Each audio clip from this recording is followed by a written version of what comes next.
Das ist nicht, ja, ja, aber das ist une navette qui fait justement le circuit Auschwitz I, Auschwitz II, ils vont les ramener ici. Ça c'est organisé par la municipalité de Auschwitz. Auschwitz, vous voyez, Auschwitz. Alors, vous avez toutes les informations utiles? Pas les sols, comment on les appelle ces emplois? Les sols, hein, c'est ça, hein? Vous voyez, on est les premiers ici. Normalement, c'est plein de cars ici. Ok, c'est bon. C'est bon. Oui, alors, il est 8h40, alors je crois que le temps, etc., etc. Bon, on va descendre. Auschwitz-Birkenau, le plus grand camp de concentration et d'extermination nazie. Il fut créé en 1940 et libéré par les Alliés le 27 janvier 1945. En 5 ans, environ 1 300 000 hommes, femmes et enfants, à majorité juifs, et moururent asphyxiés dans des chambres à gaz, puis brûlés. Nous sommes en l'an 2007. Il y a toujours des génocides dans le monde, et nous gardons les bras croisés.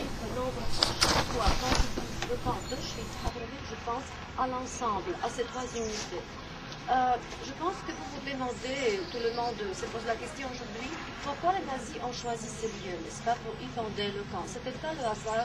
Stop, arrête-toi. Un prisonnier qui est entré là-bas, qui s'est approché du barbelé, était tout de suite fusillé par le gardien du Mirador. Et celui-là, après, est souvent récompensé de quelques jours de congé, de quelques paquets de cigarettes.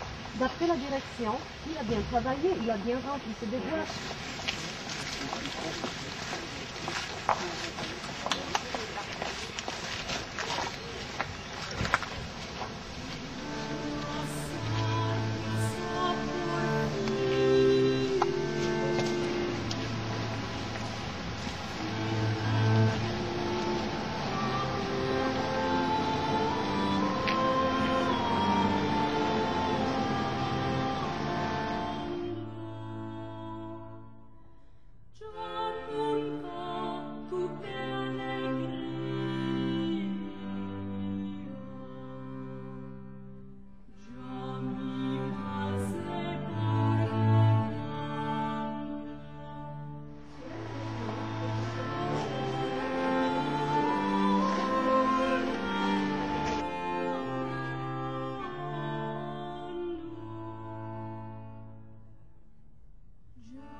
Le voir 3 trous par lesquels les nazis versaient le gaz, le zyklon D.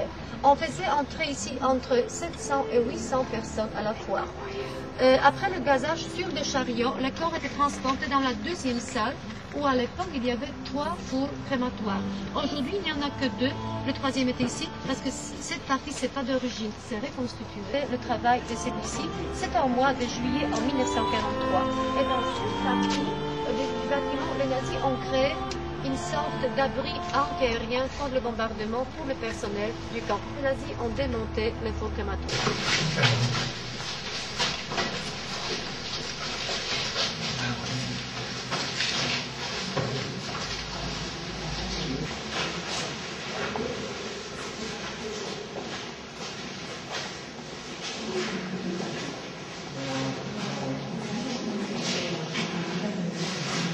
du camp, ils travaillaient.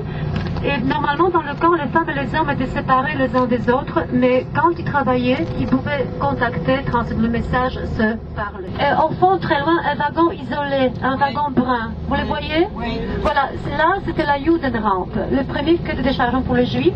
Donc, les transports avec les Juifs qui venaient de place, nous descendons, et on restait le même groupe quand on est à Auschwitz I. Pour le moment, je vous remercie. Monsieur, dames, s'il vous plaît, on va vous déposer ici, mais après, il faut arriver au parking. Là, vous voyez les cars. Juste après la visite, veuillez arriver là-bas. Vous avez entendu parler de Birkenau, mais en polonais, c'est Wilnik. C'est une définition intéressante, parce que non, en polonais, ça veut dire un petit bois de bouleau, des arbres.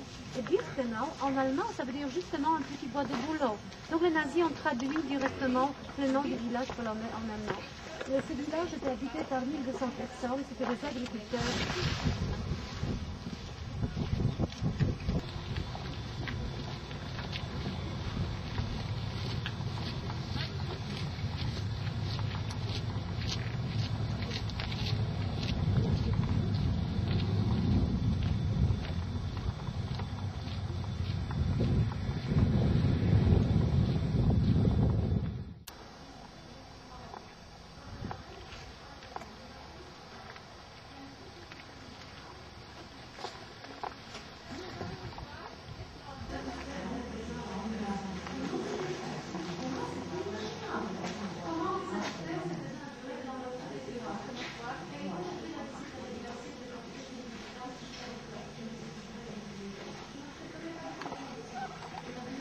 Avec des fibres de tissu, je nettoyais, je suis sinon, j'étais battue. Pour éviter la punition, elle faisait comme ça, mais c'était une grande humiliation pour elle et pour les autres. Et nous sommes ici dans le camp de Valentin, et je pense que l'ambiance...